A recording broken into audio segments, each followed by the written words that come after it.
In this video, I'm going to show you how to fix the Xfinity Gateway blinking green light and solve connection, splitter, and signal problems.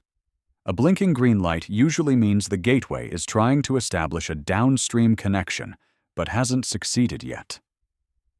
This often points to signal issues between your home and the provider. First, check the coaxial cable from the wall to your gateway.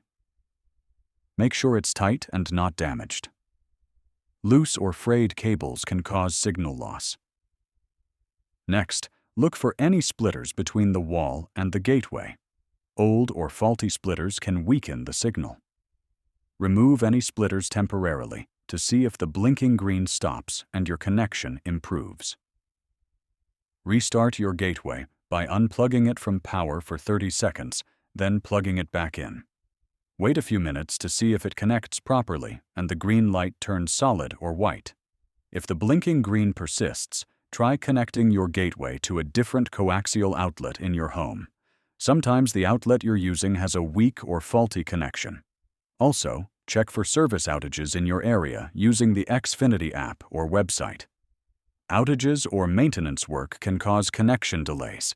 If these steps don't help, perform a factory reset by holding the reset button for about 30 seconds until the gateway restarts. You'll need to set it up again in the Xfinity app afterward. If the problem continues after this, contact Xfinity support. They can check your signal remotely and may send a technician if needed. Following these steps should fix the blinking green light and get your internet back on track. If this video helped you, please like and subscribe to the channel.